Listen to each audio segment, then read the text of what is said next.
I don't know why you didn't pick excessively long sentences. Well, gerunds are a problem. I hate gerunds. Exactly. I also hate people who end their sentences with prepositions, but that's actually, people are okay with that. I'm just really sort of fusty on that one.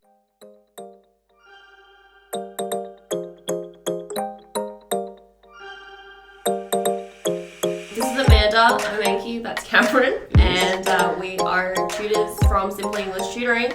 And today we're going to be having a bit of a, well, what should we call this? Is he too far? Come closer. We're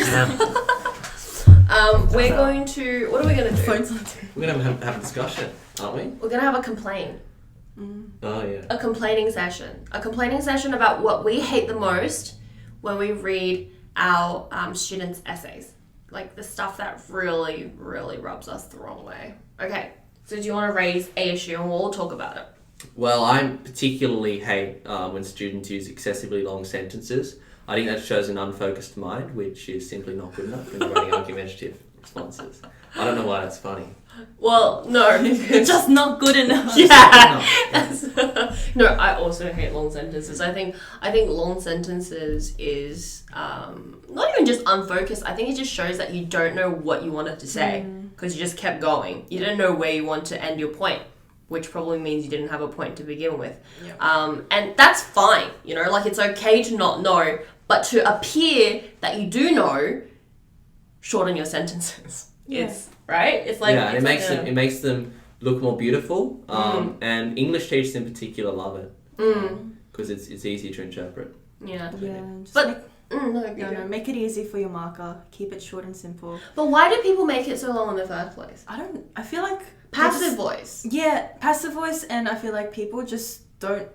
I think they're afraid of not getting their point across enough. Yeah. I think that's part of it. Yeah. Passive voice plays a bit of a role, although it does have a place in certain situations. I think the biggest issue is that students start off their sentences without knowing exactly what point they want to raise, and so their sentence becomes a little bit of a stream of consciousness. That's true. exercise. That's true. How about we give them like a number of conjunctions that they can use without us wanting to hit them in the face? I feel like one conjunction. And Yeah, that's it. I reckon. As in like in the entire. I feel like in a short enough sentence, I think really it's about just having one cause and effect relationship or one compare and contrast relationship. So they really need one conjunction to bring that out. So if you find yourself using more than one conjunction, you really want to question yourself. It's like, do I need to have the sentence to be this long? That's usually a good telltale sign, I think. Yep. If you have more than one conjunction, yeah. Cool. Okay. Next one. What do I hate the most? Oh, there's so many things. I really hate adverbs. Actually hate them so much. Not even just in essay writing. I hate them in creative writing too. Show not tell, I guess. Yeah.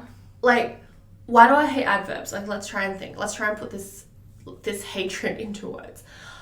I don't think it adds anything, right? Like, for example, in an essay, where would you see an adverb? Like, what would you say?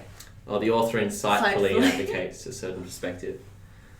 In English, they don't want you to necessarily judge the composer. The assumption is that the composer, him or herself, is actually, a pretty strong author or composer. Exactly. Tangled up there. No. It's a long sentence. Unfocused mind. No. Not good enough. Not good enough. No, but yeah. I think that's it. It just sounds very judgy, and it's like it almost. No, you put yourself in a position where you're like, all right, this the composer insightfully or like passionately. Yeah, and it's like, well, we don't care what you think about what they did. Can you just tell us what they did? And also words like very or like really. Oh my god, really? Please don't use it. I can't remember who said this. I think it was Stephen King or something. I could be wrong, but it was like, if you ever feel compelled to use the word very in your sentence, replace it with, I think it was like crap, and your editor will take it out for you. Yeah, because he really hated adverbs. And creative writing, adverbs suck. Just pick a stronger verb, man. Why do you need an adverb? Yeah, That's true. really hate adverbs. Actually. Don't use adverbs. Alright. Okay. What do you hate? So nominalizations. It kills my life. But I feel like they don't know what normalization is. Eh? So a nominalization is when you change like a verb into a noun. For example, off the top of my head.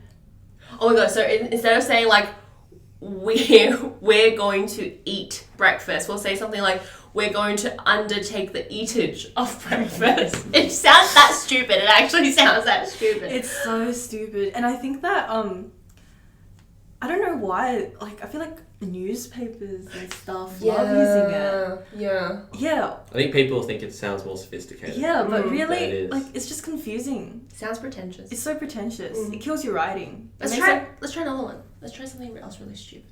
Like I drink tea. I engage in the drinkage of tea. What's something that's like Stupid. common in an essay that people Oh, like instead of being like the author conveys, it's like the author's conveyance of the idea of, Yeah. right? Instead of just being like he conveys fear, it's like the author's conveyance of the emotion of fear, the emotion of fear. I think that's one thing. Active voice does go a long way to cutting down on that. 100%. Yeah. Oh my god, I hate normalization so much. It just sounds like you tried too hard and it didn't come out the right way. Yeah. I know we said 3, but can we talk about double adjectives a little bit? Because I really hate double adjectives. Why do we hate double adjectives? You don't need it. Unnecessary. It's just not needed. Long sentences. And it also shows your vocabulary is not sophisticated enough to actually show what you need to say Yeah. Yes. the first time. Yes, that's right. Instead of just finding the right word, you had to use 2. But also the other thing I don't understand why students dig themselves this hole is if you use 2 adjectives that are synonyms, you literally just lost a synonym that you could have used in another sentence, right? Yeah. Because no one likes repeating words, but then you guys like list 3 adjectives and then you're out. Yeah, it prevents your elegant variation from occurring in that sense. Exactly. Oh, I like that elegant variation. I'm going to use that. It's an actual from now on. phrase. Okay. Yeah. I'm going to use that in class right now. Okay. All right. Awesome. So that wasn't as angry as I thought it was going to be. Maybe it's because we're all hungry. Yeah, I think it's because we're hungry. Okay. Well, cool. Hopefully that helped you guys understand what to do or not to do. Once you get rid of those things, like your essay will sound so much better, like immediately better. Like, damn. That's it. People say English is subjective. It's not, right? Hating double adjectives is not subjective. You either have a double adjective or you don't. And I feel like I'm speaking for perhaps, this is a bit subjective though. I feel like I'm speaking for at least 80% of English markers, teachers, when we say we don't like double adjectives. I mean, I feel like my teacher like roasted my ass for that. Same. So did mine. Right? Yeah. Did you get your ass roasted? Or did you just Many never things. use many things? That One might of have been one many. of them, I can't remember. I got roasted so hard for normalization.